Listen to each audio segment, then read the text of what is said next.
Hola a todos, bienvenidos a una sesión más de nuestro curso sobre la filosofía de Kant aquí en el Pensamiento en Llamas. Y bueno, pues en esta ocasión vamos a hablar de las 4 antinomias presentes en la crítica de la razón pura y en concreto pues nos vamos a concentrar en la tercera antinomia, que es donde se plantea la solución kantiana a un problema en concreto en filosofía que pues es muy antiguo, conocido como el problema de la libertad. Entonces lo vamos a explicar y lo vamos a detallar pues por partes para que se comprenda en la mayor parte posible en qué consiste este problema y también la solución kantiana. Bueno, brevemente respecto al video de la sesión pasada, bueno, pues hubo comentarios muy diversos en Facebook, me comentan, aquellos que se dedican a distribuir estos videos por la plataforma de Facebook, que bueno, pues hubo mucha incredulidad con respecto a cómo es posible que Kant pudiera afirmar algo así sobre Descartes, sobre cómo es posible que, bueno, pues la filosofía kantiana pueda cuestionar algo tan intuitivo como el cogito, ¿no? Tan correcto, tan natural de pensar como cierto. Y bueno, pues yo creo que eso es parte de la labor de un ejercicio de divulgación filosófica, pues basado en fuentes, basado en ciertas interpretaciones, análisis, para justo escarbar en estos temas tan controvertidos dentro de la propia crítica de la razón pura. En el video de la sesión pasada yo ya expuse todos los pormenores presentes en la parte que se conoce como los paralogismos, sobre esta crítica que hace Kant a Descartes. Y bueno, pues también me pidieron aquí en el canal de YouTube que volviera a explicar el primer paralogismo, y entonces pues hacia el final del video, los últimos 10 minutos, me voy a dedicar a volver a explicar esta primera parte del primer paralogismo para comprender pues a mayor cabalidad esta cuestión de la crítica de Kant a Descartes y no quede pues la menor duda posible al respecto. Nada más les comento, antes ya de iniciar con la materia o el tema de esta sesión, que nos quedan en concreto otras 2 sesiones en las que nosotros vamos a seguir revisando y analizando la crítica de la razón pura. Entonces, pues si ustedes gustan, pueden dejarme en la caja de los comentarios todas sus dudas, objeciones e inquietudes que tengan para que, bueno, pues sigamos adelante también y tratar de, pues ayudar en la mayor parte de mis posibilidades, ¿verdad?, didácticas sobre una comprensión clara y específica de la crítica a la razón pura. Entonces yo los invito a que dejen todas sus dudas en la caja de los comentarios para que las tratemos dentro de estas últimas 2 sesiones que quedan sobre la crítica a la razón pura, ¿de acuerdo? Bueno, ahora sí, entrando ya en materia sobre el asunto de esta sesión, vamos a recordar brevemente lo que ya expusimos en la sesión pasada con respecto a esto que se conoce como antinomias, paralogismos, y lo que vamos a revisar en la próxima sesión sobre la cuestión del ideal de la razón pura, sobre tratar de elaborar algún tipo de teología racional, en donde pues vamos a entrar ya de lleno, de una vez se los adelanto en la próxima sesión, sobre la crítica que realiza Kant a lo que se conoce como el argumento ontológico de San Anselmo. Vamos a revisar tal argumento que dice Kant, etc. Pero bueno, es importante retomar este cuadro que yo les expuse en la sesión pasada para no perdernos sobre qué está haciendo Kant en concreto, ¿de acuerdo? Entonces, recordemos que en esta parte de la crítica de la razón pura, titulada La dialéctica trascendental, pues bueno, primero Kant nos habla de los 3 principios que pueden ver del lado izquierdo de sus monitores o pantallas, sobre estos 3 principios a partir de los cuales, según Kant, la razón opera como una facultad arquitectónica, en el sentido en el que va a organizar pues todos los elementos conceptuales a partir de los cuales nosotros elaboraríamos objetos posibles de conocimiento en la experiencia, ¿de acuerdo? Y estos 3 principios en concreto está presente en el tema de la unidad del sujeto pensante, lo que ya hemos explicado en otras sesiones como la unidad sintética de la percepción, que bueno, la idea de esta sección, dentro de la crítica de la razón pura, conocida como los paralogismos, era demostrarnos, según Kant, cómo la razón, por ciertas inclinaciones que podríamos llamarlas naturales, pues hace que se desvíe y comience a pensar en objetos metafísicos sustanciales, que confunde la racionalidad con respecto a esta misma unidad del sujeto pensante y cree que existe algo así como el alma y cree que nosotros podemos conocer el alma. Y entonces, bajo esa misma directriz de lo que nos va a tratar de clarificar Kant en la parte de o en la sección de la crítica de la razón pura, conocida como la de las antinomias, va a ser como la razón, una vez que supera los propios límites de esto que se conoce como la unidad de los fenómenos, ahorita hablamos de ello, nosotros comenzamos a meternos en ciertos problemas, en ciertos conflictos racionales con respecto a la propia naturaleza del mundo y lo que existe. Ahorita vamos a hablar de ello, ¿de acuerdo? Y entonces es en este punto en donde nosotros vamos en la exposición temática del curso, ¿de acuerdo? Vamos a explicar cómo, según Kant, cuando la razón rebasa sus propios límites referente a esto que se conoce como la unidad de los fenómenos, como principio a partir del cual la razón acomoda arquitectónicamente todo el contenido conceptual de la experiencia, caemos en las famosas antinomias de la razón pura, ¿de acuerdo? Y entonces aquí es muy importante comenzar a diferenciar o a distinguir lo que vendría siendo una antinomia en la crítica de la razón pura con respecto a lo que era un paralogismo también dentro de la propia crítica de la razón pura.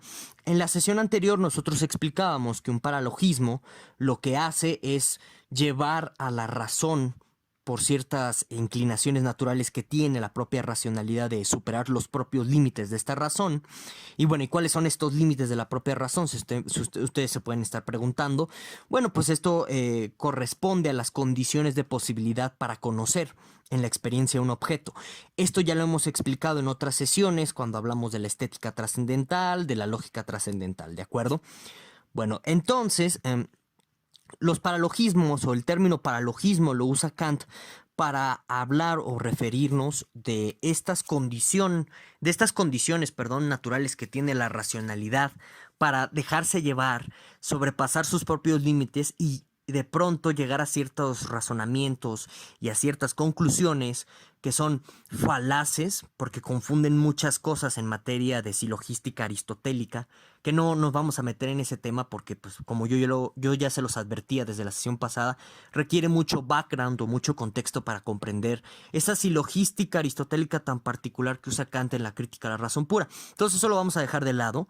Lo importante es entender que un paralogismo es un error del razonamiento, según Kant, que se produce por ciertas inclinaciones naturales de la razón por superar sus propios límites.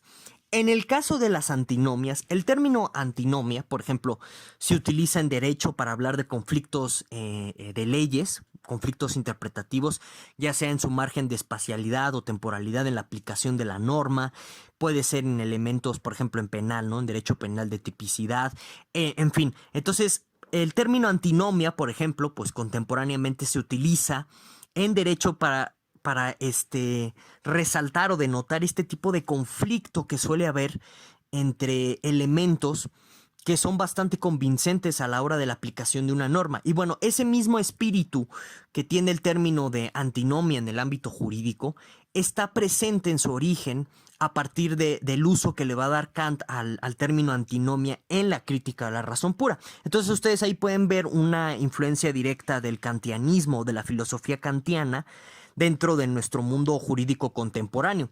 Entonces, en este sentido, no perdamos de vista que en el contexto kantiano, antinomia, como les menciono, sí rescata un poco este espíritu de conflicto, de contradicción, ¿sí?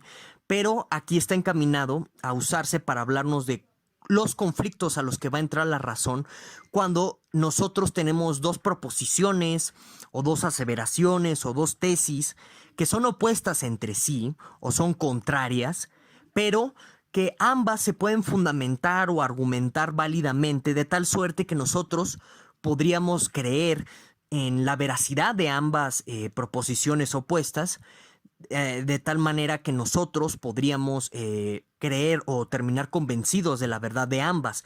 Y justo el problema es que como ambas tesis o proposiciones son verdaderas y hay una argumentación o una fundamentación que las valida, nuestra razón entra, por así decirlo, como una especie de shock o de parálisis al momento de seguir indagando sobre la propia naturaleza, ya que este shock o esta parálisis no puede ser superada, no puede ser sintetizada. Esos términos van a ser importantes para lo que vamos a decir a continuación, a partir de la misma argumentación tradicional que nosotros podríamos hacer de esas proposiciones o tesis que están en conflicto, ¿de acuerdo? Por lo que nosotros requerimos aplicar o o adentrarnos en un ámbito más profundo de reflexión para tratar de salir de este conflicto producido por una antinomia, ¿de acuerdo? Bueno, hay que comprender, aquí yo les pongo esquemáticamente la estructura de una antinomia que viene manejada por Kant.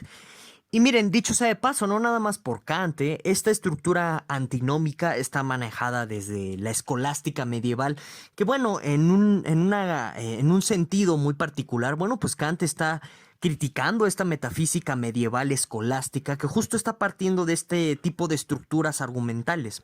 Entonces vean, ¿no? Esto es algo que yo se los menciono muchas veces en el canal, en otros videos del canal, sobre cómo los movimientos de transición o los movimientos de superación o todos aquellos movimientos de pensamiento que tratan de negar el pensamiento anterior para formular o plantear una nueva forma de pensar, pues nunca son rupturas tan tajantes, nunca son rupturas tan fuertes como nosotros podríamos llegar a imaginarlas. Y una prueba de ello es que este gran proyecto del cual ya pues, hemos hablado en este curso de la filosofía trascendental, pues bueno, está en tensión con respecto al pasado metafísico escolástico con el cual quiere romper, por lo que podemos ver, por ejemplo, todavía estas influencias de la escolástica medieval en su nivel argumentativo, que por ejemplo encontramos en la Suma Teológica de Tomás de Aquino, presentes todavía en el texto de la Crítica de la Razón Pura. Y todavía más, no nada más es una cuestión esquemática o decorativa, por así decirlo, dentro de la propia Crítica de la Razón Pura, esta estructura antinómica a nivel argumental. También recordemos, y esto yo ya lo he explicado en otras sesiones, para Kant el pensamiento es dialéctico. Entonces, en nuestra manera de conocer también la realidad, según Kant, este esquema antinómico lo que vendría a representar es la manera en que nosotros llegamos o llegamos a ciertas conclusiones a partir de contrarios, a partir de opuestos. Entonces noten cómo no nada más es una estructura argumental en Kant, también representa algo, representa una manera de conocer, una manera cognitiva, incluso en la que se elabora el conocimiento. Y bueno, a partir de ahí pues se van a generar muchas críticas, muchas protestas. Todo esto se los tengo que decir para que vean que las cosas no son tan simples al final del día, ¿no? Y bueno, por ejemplo, pues Hegel va a utilizar esto como un método de filosofía, ¿sí? Para tratar de entender ciertos movimientos en el espíritu, como él lo denomina. Ese es otro tema Hegel, pero bueno, es para que vean cómo está presente esa influencia, cómo está presente todo ese legado a partir de, pues nada más estas estructuras argumentales que están presentes en la Crítica a la Razón Pura, ¿de acuerdo? Que como les digo, también es una manera de representar el cómo la cognición, el entendimiento va formando conocimientos. Entonces, bueno, pues en la pantalla ven el esquema de una antinomia en general. Siempre se suele poner del lado izquierdo la tesis, entonces aquí yo les pongo justo un ejemplo muy alusivo del tema central de esta sesión, que es el problema de la libertad. Entonces yo les pongo aquí de ejemplo, ¿no? Bueno, el ser humano es libre a pesar del determinismo natural. Después se colocan los argumentos, del otro lado, el lado derecho, se coloca la antítesis, la tesis contraria en contenido, ¿sí? Entonces aquí en el ejemplo les pongo el ser humano no es libre por el determinismo natural. Se siguen los argumentos. Entonces la idea es llegar a esta cuestión o a esta cosa que se conoce como la síntesis. ¿Qué es la síntesis? No es una conclusión, porque mucha gente suele confundir respecto a eso, que la síntesis de las antinomias son conclusiones o que los esquemas antinómicos son conclusiones. No, en realidad la síntesis se le suele decir que son superaciones. ¿Pero qué es eso? ¿Qué se está superando? Pues la idea de la contradicción presente de afirmar ambos tipos de tesis, ¿de acuerdo?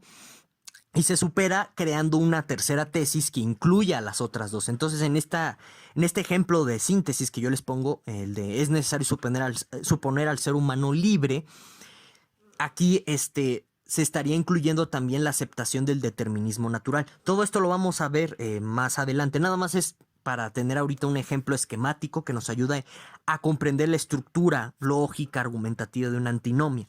Entonces tengan presente eso. La síntesis de las antinomias no son conclusiones. Son terceras tesis que lo que pretenden hacer es integrar a las otras dos tesis, ¿sí? y generar una explicación mayor, más convincente de cómo las dos tesis en realidad no presentan una contradicción o un conflicto una vez que se afirman las dos, ¿de acuerdo? Esa es la función de la síntesis, ¿sí? Bueno, entonces vamos a hablar ya en concreto de las cuatro antinomias para darle contexto a la tercera antinomia, ¿sí? Y también, bueno, pues para abarcar todas las temáticas del curso, ¿de acuerdo? Y vamos a ver cómo en las antinomias también no nada más es una cuestión argumentativa que se está dando en el espacio vacío, ¿no? Porque de pronto ciertas personas cuando hacen historia de la filosofía creen que las discusiones filosóficas son en el vacío, ¿no? Así en un Partenón o en un Ateneo así en la nada, ¿no? Donde los filósofos llegan con sus togas y están debatiendo en busca de la verdad y este tipo de cosas. No es cierto, al final del día lo que está sucediendo siempre a nivel de historia de la filosofía es que cuando uno da una propuesta o presenta un problema, es porque a nivel de ideologías, a nivel de ideas, ya hay muchas fricciones, muchos contubernios con respecto a esas mismas ideas que se pretenden a solucionar o que se pretenden polemizar cuando se presentan respuestas filosóficas o problemas filosóficos. Y entonces en las cuatro antinomias que vamos a revisar, en concreto la tercera, nosotros vamos a ver cómo aquí Kant también está hablando con el espíritu de su tiempo o con las grandes ideas de su tiempo que están en constante conflicto, ¿no? Y bueno, la primera antinomia es muy importante, es clásica, porque nos habla de la finitud del espacio-tiempo y también de la idea del origen de este mismo espacio-tiempo. Entonces, vean, del lado de la tesis, Kant la plantea así, ¿no? El mundo tiene un comienzo en el tiempo y con respecto al espacio está encerrado también en límites. Y entonces, esta tesis es muy común, es peculiar dentro de la metafísica escolástica, que está presente, por ejemplo, en el máximo representante de la escolástica medieval, que es Tomás de Aquino, que bueno, al final del día él va a recuperar o iterar la metafísica aristotélica, por lo que esta tesis sobre que el mundo es limitado y que también tiene un origen es tan antigua como la misma filosofía.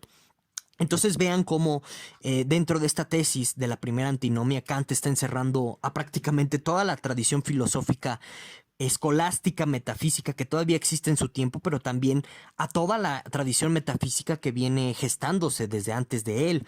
Concretamente, podríamos nosotros hablar al menos desde los presocráticos. Si ustedes siguen el curso de metafísica aquí en el Pensamiento en Llamas, ya hemos hablado muchísimo de que, bueno, pues la filosofía comenzó como una búsqueda por un origen, por entender cuál es el origen a nivel de la materia de todo lo existente. Y entonces, aquí es cuando viene la intención constante de la filosofía a nivel de metafísica de tratar de encontrar el origen de todo, de tratar de encontrar el origen del universo. Incluso dentro de la física contemporánea continúa esa intención o persiste esa idea de que el universo tiene un origen. Claro que la idea del universo limitado, pues bueno, es muy conveniente, por ejemplo, dentro de la metafísica aristotélica, porque yo como se los explicaba, con esta cuestión del primer motor inmóvil, Aristóteles no puede darse el lujo de postular un universo infinito porque por una cuestión del movimiento mismo en sí que está siendo impulsado, motivado por el motor inmóvil, este movimiento no puede ser infinito. Tiene que ser finito y relacional a este objeto finito que al final del día es el primer motor inmóvil. Esto yo ya lo expliqué en sesiones de este curso de metafísica. Y entonces por eso, dentro del imaginario medieval y helenístico, que por ejemplo con el modelo de Ptolomeo sobre el modelo geocéntrico, bueno, pues son modelos de universos cerrados, de universos limitados, gracias a esta influencia del primer motor inmóvil aristotélico, que al final del día pues permite explicar al universo en términos de movimientos finitos, movimientos contables, ¿de acuerdo? No va a ser hasta que llegue Giordano Bruno, que ya saben ustedes toda la triste historia de Giordano Bruno, que lo mandaron a la hoguera, por afirmar justo que el espacio-tiempo es infinito, que el cosmos es infinito, que no hay límites. Y entonces, aquí vienen muchos problemas con respecto a la idea misma de Dios, su ubicación, dónde está, si Dios podría producir un movimiento infinito, justo lo que no quería hacer Aristóteles, y todas las discusiones escolásticas van en torno a eso. Entonces, vean ahí las dos influencias que están presentes en las dos tesis de la primera antinomia, ¿de acuerdo? Y justo la solución kantiana va a ser tajante y radical para destrozar esta metafísica escolástica, ¿de acuerdo? Pero antes de ver la solución de la primera antinomia, porque va de la mano con la solución, que yo diría que más que una solución en Kant es una disolución de estas dos primeras antinomias, hay que ver la primera antinomia con la segunda antinomia, porque van muy relacionadas sobre el mismo tema. La segunda antinomia va sobre la composicionalidad de la sustancia, ¿sí? Entonces, pues existe esta tesis desde Demócrito, ya lo hemos tratado también en el curso de metafísica, que, bueno, pues la idea de que toda la sustancia en el mundo está compuesta de partes simples, ¿no? Y que, bueno, pues en realidad la estructura más elemental de la realidad es lo simple, que, bueno, pues este simple le puedes llamar átomo, le puedes llamar homiomerías dentro de la filosofía presocrática de Empedocles, etcétera, ¿no? Bueno, entonces está esa tesis presente, ¿no? Y por el otro lado tenemos la antítesis, perdón, que niega justo eso, ¿no? ¿Y cómo se niega? Diciendo que pues el mundo no es compuesto, sino que todo lo que existe es una sola cosa, única, integradora del todo. Y entonces, pues aquí lo que está detrás de esta postura antitética dentro de la segunda antinomia, pues es el panteísmo tan clásico y tan tradicional dentro de Spinoza, por ejemplo, en donde Dios es la sustancia única, universal, que lo abarca todo, de tal suerte que, pues, en términos de Spinoza, ¿no? Nosotros detectamos cosas separadas, detectamos modos de ser, pero nada más es por una cuestión nuestra, siendo en realidad un todo unificado, ¿no? Un todo uniabarcante. También encontramos eso en Plotino, lo encontramos en Parménides, en gran medida en el Timeo de Platón y en las tradiciones neoplatónicas, que dicho sea de paso, están presentes dentro de este imaginario colectivo, por así decirlo, en algunas partes de Europa, sobre todo en Italia, Francia, de neoplatónicos que tienen un gran apego por las matemáticas. Por ejemplo, ahí está Galileo y toda la influencia galileana, perdón, que son panteístas al final del día. Y entonces, si ustedes se dan cuenta, hay una pugna muy fuerte en el ámbito ideológico metafísico entre este panteísmo, ¿sí?, que niega la idea de una composicionalidad de la materia, de la sustancia, y justo pues la tesis contraria, que sí la afirma. Entonces, ¿cómo se disuelven estas dos antinomias? ¿Cómo se solucionan? Yo digo más que es una disolución, ahorita les explico por qué. Simplemente lo que va a decir Kant es que, bueno, la primera antinomia está afirmando algo sobre el espacio y el tiempo, como si fueran cosas en sí. Y también, pues, con respecto a esto de si la materia o la sustancia es simple o compuesta, etcétera. De igual forma, está hablando de propiedades del espacio y el tiempo, ¿sí? Que serían, que las estarían considerando como si fueran otra vez cosas en sí. Y justo lo que nos trata de demostrar la crítica a la razón pura, sobre todo en la parte de la estética trascendental, es que el espacio y el tiempo son formas de la intuición y no son cosas en sí. Y ya esto ya lo habíamos discutido y hablado en otras sesiones. ¿Qué significa que el espacio y el tiempo sean formas de la intuición? Pues significa que al final de cuentas nosotros solamente podemos pensar en cosas dentro de un espacio y tiempo, no porque el espacio y el tiempo existan como fenómenos en sí, como cosas en sí. Eso no lo sabemos. Lo que sabemos es que es parte de nuestra estructura cognitiva para aprender ciertas cosas de la realidad, para que ciertos datos sensoriales nos sean dados en la sensibilidad, por lo que el espacio y el tiempo no existirían más que como formas puras de nuestra intuición, ¿sí? No como cosas en sí, no como algo que está independiente al sujeto. Y entonces, para mí esto es una disolución de las dos antinomias, de lo que plantean las dos antinomias, porque, bueno, una vez que nosotros comprendemos cómo funciona nuestra estructura para conocer o para construir conocimiento u objetos posibles en la experiencia, pues bueno, pues no tiene sentido que te preguntes cosas como si el espacio y el tiempo son infinitos, si existe o no un origen en el universo, si la sustancia es compuesta o no. No tiene sentido que te preguntes esas cosas porque te estás preguntando por ello como si fueran cosas en sí de la realidad, siendo nada más cuestiones pues de tu propia estructura para conocer a esta misma realidad. No sé si eso se entienda o bueno, si me haya dado a entender bien. Si no, pues ahí me lo dices en la caja de los comentarios y retomamos la explicación. Bueno, ahora vamos con la tercera antinomia, que justo es el objeto primordial de análisis de este video, ¿sí? O bueno, de esta sesión, porque vamos a ver que a partir de la tercera antinomia, el proyecto ético, político y jurídico de Kant adquiere muchísimo sentido. Entonces, ¿cuál es la tesis que nos presenta la tercera antinomia? Bueno, la idea de que existe una causalidad, ¿no?, representada por las leyes de la naturaleza, es decir, lo que nosotros encontraríamos en las leyes de Newton, en tus libros de física, de química, esas serían las leyes de la naturaleza, ¿sí? Donde, bueno, todos los fenómenos están obedeciendo a un orden causal determinado y que, bueno, dentro de ese orden causal determinado no hay lugar para la idea de que somos libres. ¿Y por qué no hay lugar para la idea de que somos libres? Porque, bueno, intuitivamente nosotros afirmamos que si yo estoy actuando libremente, lo hago sin que nada esté causando o obligándome a actuar de esa manera. Entonces, por ejemplo, si yo te doy un regalo, lo hago bajo mi propia libre voluntad.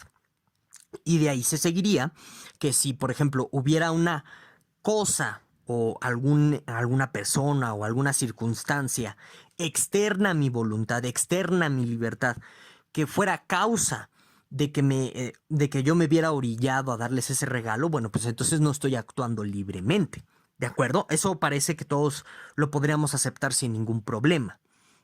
Entonces, si existe un mundo causalmente determinado por leyes naturales, como las que describiría la física de Newton y demás, no hay un lugar para la libertad. ¿Por qué? Porque todo se explicaría externamente a nuestra voluntad de actuar libremente. Se explicaría en términos de causas externas a nosotros mismos. Entonces, por ejemplo, a lo mejor si yo te digo te quiero o te aprecio, etcétera, bueno, pues puede que dentro de esta explicación causalista, determinista de las leyes de la naturaleza newtonianas, yo no esté diciéndote eso por mi propia libre voluntad. A lo mejor es porque, no sé, hay ciertos químicos que se activaron en mi cerebro y entonces, no sé, a lo mejor tú me gustas mucho o quiero sacar, o más bien tu presencia estimula mis sentidos, no lo sé. Y bueno, y en virtud de todo eso, pues bueno, son cuestiones naturales que me determinan a actuar, por lo que yo no sería libre en ese sentido. Y recordemos aquí, hay que tener muy presentes que, por ejemplo, Descartes es un mecanicista, ¿sí? O sea, la idea del mecanicismo dentro de metafísica, o bueno, dentro de la metafísica de la modernidad, es que todo en el universo, todo en la realidad se puede explicar a partir de mecanismos naturales. Que se dan cuenta, el mecanicismo sigue existiendo. Ahí está Chomsky. Ahí están toda la gente de ciencias cognitivas. Gente que cree que nuestro comportamiento se puede explicar a partir de mecanismos naturales, de ciertas estructuras naturales presentes que puedes describir mediante la ciencia. Entonces, espero que se entienda el por qué, si nosotros afirmamos que existe un mundo causalmente determinado por leyes naturales, no hay un lugar para que nosotros seamos libres. Espero que eso se entienda. Es muy importante comprender eso para comprender el conflicto dentro de la tercera antinomia y dentro de la historia de la filosofía occidental, que tiene este peculiar problema el problema de la libertad, ¿no? Voy a volver a ser enfático sobre ese punto. Si hay un mundo que está causalmente determinado por leyes de la física, por leyes naturales, etcétera, nuestros actos no pueden ser causalmente libres, no pueden ser voluntariamente libres, porque siempre estaríamos nosotros determinados a actuar de cierta forma por una cuestión externa a nosotros. Por ejemplo, en la naturaleza, las leyes de la naturaleza son externas a nosotros no las manipulamos, ya están dadas. Y ese tercer elemento dado, que ya está ahí presente, es el que nos obligaría a actuar, por lo que nosotros nunca actuaríamos bajo nuestra propia libertad y en ese sentido no habría libertad. Bueno, entonces la tesis de la tercera antinomia lo que está diciendo por un lado es, sí, el mundo está causalmente determinado, pero es necesario que nosotros admitamos que existe una causalidad por libertad. Así está explicado en términos de la tercera antinomia, de la crítica a la razón pura. ¿Y por qué es necesario que nosotros admitamos que existe esta causalidad por libertad? Bueno, porque ahorita lo vamos a ver. Todo nuestro mundo jurídico, el mundo de la moral, el mundo de la ética, muchas de nuestras relaciones sociales significativas dependen de que nosotros nos supongamos libres. Es decir, el que, por ejemplo, si yo, no sé, robo, ¿no? Me robo una manzana del mercado, tiene sentido que me castiguen el aparato judicial de mi país si y solo si yo actué libre por voluntad propia, porque si yo no actuara libremente por voluntad propia, estoy actuando bajo coerción. Un tercer agente me está obligando a actuar de esa manera, por lo que intuitivamente nosotros decimos, pues no es justo castigar a quien actúa bajo coerción. Entonces, vean cómo, por ejemplo, para toda la cuestión penal, es muy importante el elemento de la libre voluntad, del libre actuar, del libre actuar. Incluso, por ejemplo, en teoría del delito, una de las causas de exclusión del delito es la interdicción, porque, bueno, pues ahí el sujeto, por ciertos problemas mentales, qué sé yo, no está en facultades plenas para ser consciente de que es libre en su actuar, y por eso es causa de exclusión del delito. No lo puedes castigar penalmente a aquel que pues es diagnosticado con algún problema mental. Entonces vean cómo para el derecho es muy importante la presunción o el presupuesto de que los agentes jurídicos actúan libremente. Es muy importante porque de ahí se sigue el que sea castigado es ese agente jurídico. También en la moral, si nosotros damos, no sé, vamos a suponer, limosna o le donamos ropa a la caridad a una persona, pues sí, que necesita de esa ropa por caridad, pero lo hacemos no porque nosotros queramos, no porque sea una decisión libre, sino porque algo externo nos está obligando, no sé, la presión social, quizás algún remordimiento que no logramos controlar, etcétera. Bueno, no evaluamos de la misma manera esa acción moralmente como buena, a que si nosotros hiciéramos ese acto sin ningún tipo de coerción.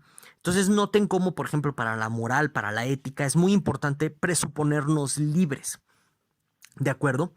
Entonces, por eso está esta cláusula en la tesis de la tercera antinomia de es necesario además admitir que nosotros actuamos por libre causalidad o que nosotros actuamos por nuestra propia voluntad, etcétera, ¿no? Y en la antítesis, que vamos, es más sencilla esta antítesis que sostener la tesis, ¿sí? Hay muchas elaboraciones complejas dentro de la historia de la filosofía. Ahorita les menciono algunas.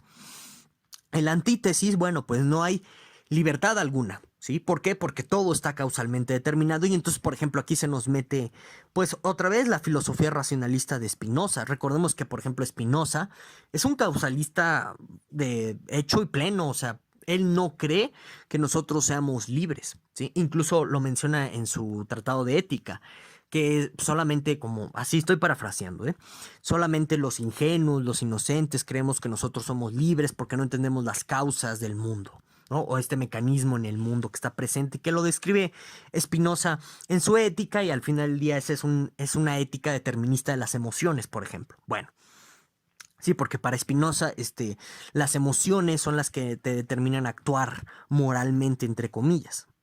Bueno, es otro tema, pero vean cómo está presente ese determinismo natural. Ya en Hume está presente.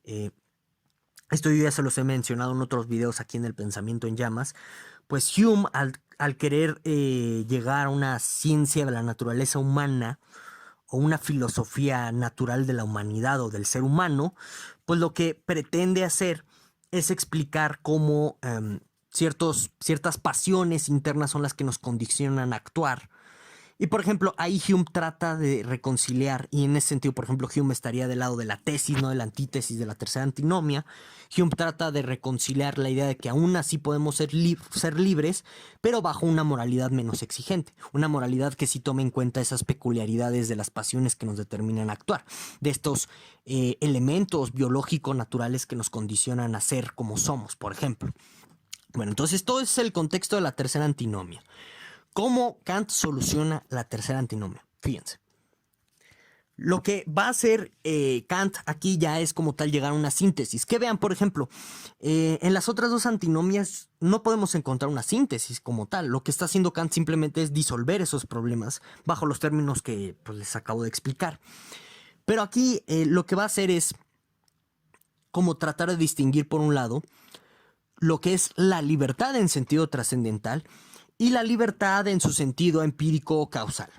Bueno, ¿y qué es esto de la libertad en sentido trascendental? Bueno, si nosotros observamos todo lo que ha hecho Kant hasta el momento, toda esta cuestión de las categorías, de la estética trascendental, simplemente es para hablar de objetos posibles en la experiencia. No perdamos de vista eso. Entonces, en ese sentido, todo lo que ha dicho Kant solamente aplica al ámbito de la experiencia, al ámbito de nuestra realidad sensoperceptiva, por así decirlo. Por lo que hay ciertas cosas que pueden tener sentido en un sentido, valga la redundancia, numénico. ¿Qué quiere decir eso? Que más allá de lo que nosotros podamos conocer, es posible, no se afirma ni se niega, pero es posible que exista alguna cosa dentro del mundo de lo numénico que, bueno, actúe libremente, en su sentido pleno del término, como lo venimos explicando según el debate del problema de la libertad. O sea que en el sentido nouménico, más allá de lo que nosotros podemos conocer dentro de la experiencia y en donde se están aplicando las categorías y la estética trascendental y todo esto que hemos expuesto, más allá de ese ámbito, es posible que en lo nouménico sí existan entidades que estén actuando libremente, ¿sí? O sea, que no estén causalmente determinadas. Sin embargo, dice Kant, para que justo nuestra ética, nuestro derecho y demás tengan sentido, nosotros como agentes nos tenemos que presuponer tenemos que presuponernos libremente en un sentido trascendental. ¿Qué quiere decir eso? Que nosotros nos tenemos que creer o nos tenemos que imaginar que somos como esas cosas que existen en el ámbito nouménico que podrían ser libres así, que no están causalmente determinadas y actúan en libertad. Eso significa presuponerte en sentido trascendental. Entonces, en ese sentido, fíjense, curiosamente, no sé si ustedes se han preguntado por qué de pronto o en qué momento de la historia del conocimiento humano occidental o la historia de la ciencia occidental, quién sé yo, como lo quieran decir, comenzó a darse esta separación entre humanidades y ciencia y peculiarmente entre filosofía y ciencia. ¿Dónde comenzó ese punto de ruptura? Porque si ustedes se dan cuenta, ¿no? Desde los filósofos griegos, ser filósofo en la antigua Grecia implicaba que hacías matemáticas, que hacías física, que hacías química, que hacías algo de derecho, que hacías algo de lingüística, etcétera. Lo hacías todo, porque no existía esta noción de segregación del conocimiento vía disciplinas. No existía eso. En el contexto de Kant, una de las consecuencias de la tercera antinomia va a ser esta división, ¿sí?, por la cuestión del supuesto de que nosotros nos tenemos que entender como sujetos con libertad trascendental o como si fuéramos sujetos de libertad trascendental. ¿Por qué les digo esto? Porque de esta forma lo que hace Kant es asegurar las ciencias humanas, ¿sí?, darles un sentido a partir de este mismo supuesto de que nosotros actuamos en un sentido trascendental libremente, mientras que Kant dice, para la cuestión de los fenómenos empíricos, no, ahí no existe libertad. Es decir, el Sol, las estrellas, el planeta Tierra, se mueven bajo las leyes de la naturaleza, las leyes causales de Newton. Pero en el ámbito de lo humano, de lo social, ahí no, ahí sí vale suponerte como, en sentido trascendental, como un ser que se mueve en el mundo por una libertad no causada por otros elementos externos a tu propia voluntad. Y en ese sentido, tiene sentido valga la redundancia de nuevo, que te consideres en sentido trascendental. Y entonces aquí empezamos a ver una división que la vamos a ir estudiando en otras sesiones de este curso entre ciencias humanas y ciencias naturales que realiza Kant. Y entonces comienza a haber una segregación, una ruptura en el ámbito del saber a partir de la filosofía kantiana. Quiero que vean eso. Esa es una de las consecuencias de la tercera antinomia. Kant separa, por un lado, el ámbito de lo social, el ámbito de lo conductual humano, suponiendo que nosotros nos tenemos que presuponer en nuestro actuar como sujetos que actúan libremente en un sentido trascendental, mientras que por el otro lado tienes el mundo de los fenómenos, el mundo de las cosas que se mueven en el mundo de la naturaleza y que ahí rigen las leyes de la causalidad y por lo tanto ahí no tiene sentido que tú hables de libertad, ¿de acuerdo? Entonces esta es la síntesis kantiana, que bueno, dicho sea de paso para que ya veamos la última antinomia, que vamos a desarrollar más en la próxima sesión cuando hablemos de lo que se conoce como el famoso argumento de San Anselmo y la crítica que realiza Kant ahí.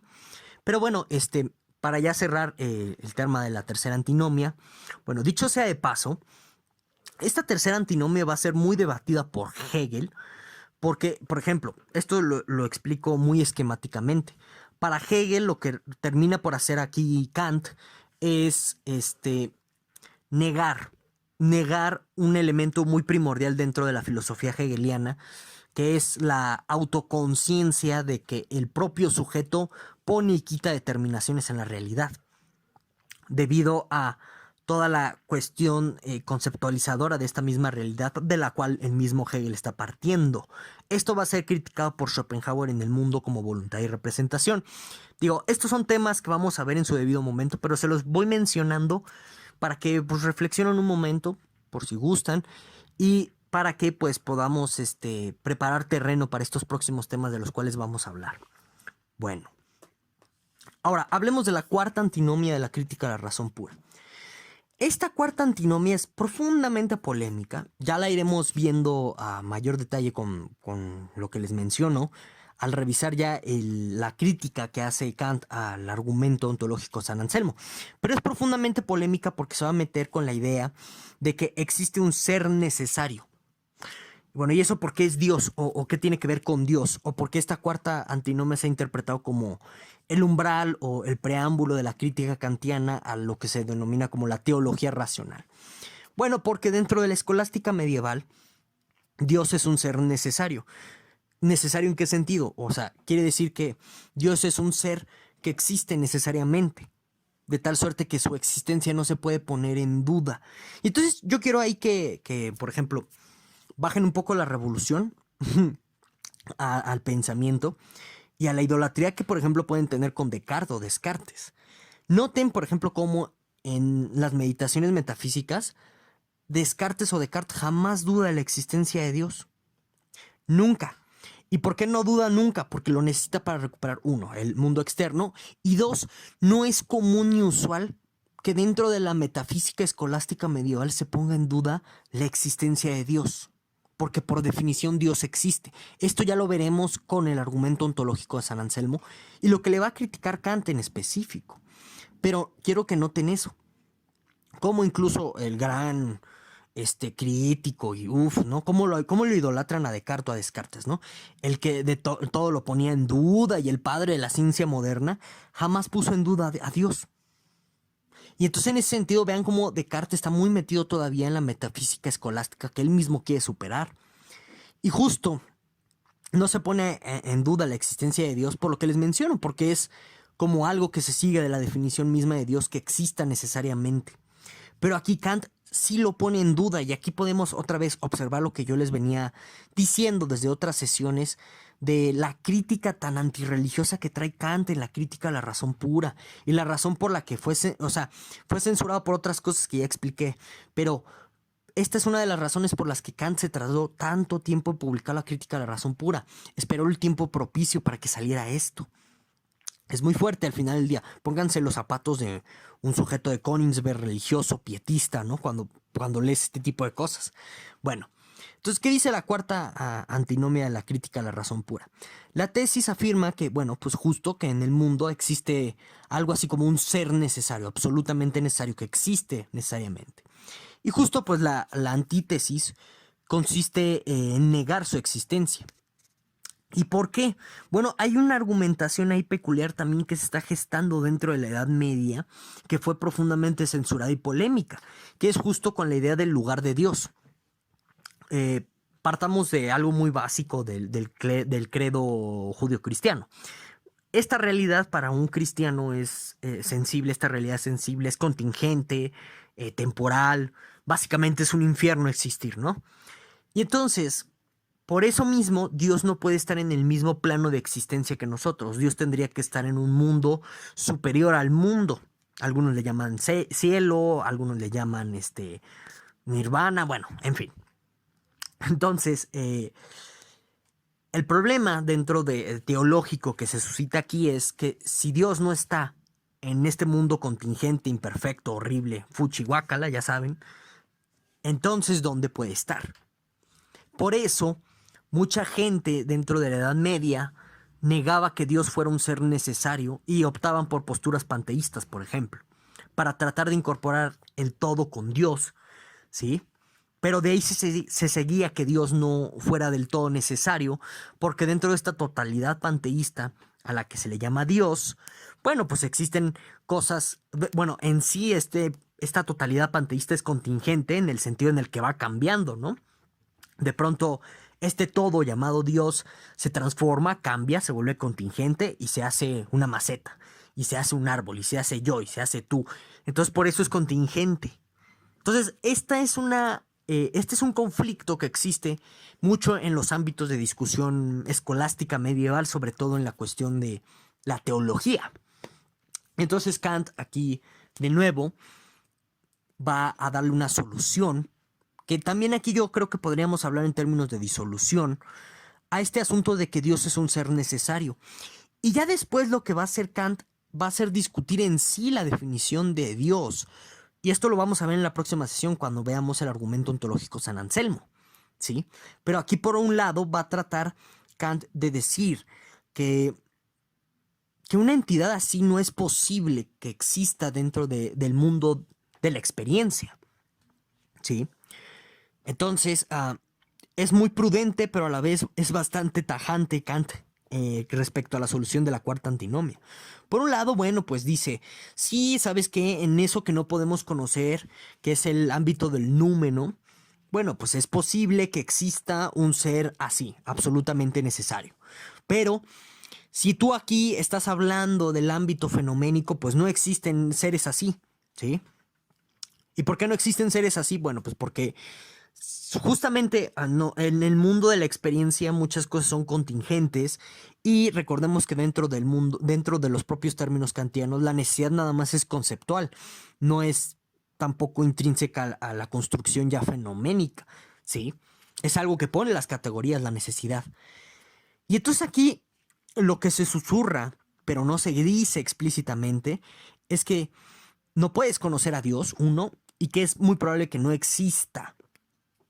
Porque de nuevo, está en el ámbito, podría estar en el mundo numénico, pero es algo que no puedes conocer, por lo que si lo único que puedes conocer es el ámbito fenoménico, y ahí no es posible que se manifiesta un ser absolutamente necesario, bueno, pues se sigue que Dios no existe. Esta es una conclusión que se susurra, pero de nuevo, no se dice, ¿de acuerdo? Y no es importante que lo diga Kant explícitamente, tú lo puedes ir infiriendo con todo lo que va exponiendo Kant en la crítica a la razón pura, por lo que aquí te puedes dar cuenta de que la crítica a la razón pura es un tratado profundamente antirreligioso. Algunos piensan que es un tratado ateo. Yo pienso también que Kant es ateo. Esto es objeto de debate, se ha discutido muchísimo, pero vean, pueden ver ese tipo de rememoranzas, ese tipo de sutilezas, esos susurros en el oído aquí. Muy interesantes, ¿verdad? Bueno.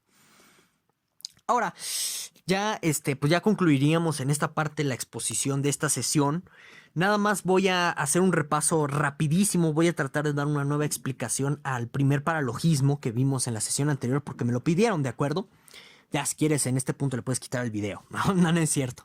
En fin. Entonces, brevemente, recordemos qué es el cogito cartesiano. El cogito cartesiano es una entidad metafísica que supuestamente somos nosotros y que se da una vez que, por duda metódica en Descartes, es decir, negando de la existencia de los objetos sensibles, de las verdades matemáticas, nosotros llegamos a la afirmación de que es gracias a que nosotros estamos pensando que existe algo que piensa y que ese algo que piensa somos nosotros, soy yo. Eso básicamente es el cogito, y el cogito tiene ciertas propiedades en la metafísica de Descartes. Uno, que es una sustancia cogitante, o sea, es decir, es un ser necesario en este sentido, ¿sí? Que existe, no es contingente. Es simple, no es divisible.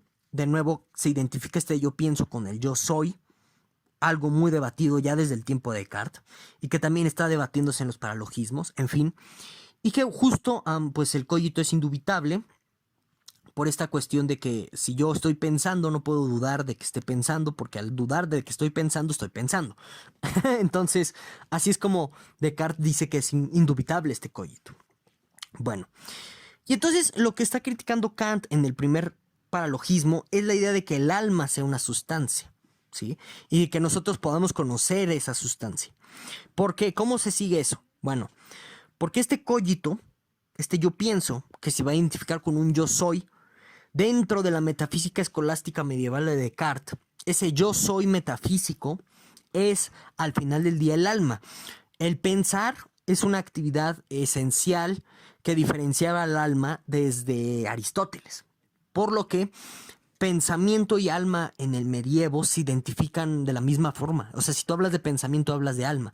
Por lo que, si el yo pienso es una sustancia y el yo pienso soy yo, entonces soy yo o yo soy una sustancia. Ahora, si lo que yo soy un alma, ajá, y el yo soy es una sustancia, por lo tanto, bueno, pues el alma es una sustancia. Espero que eso se entienda, es muy importante entender eso, para ver cómo está afectando la crítica kantiana a esta cuestión del cogito, ¿de acuerdo? Ahora sí.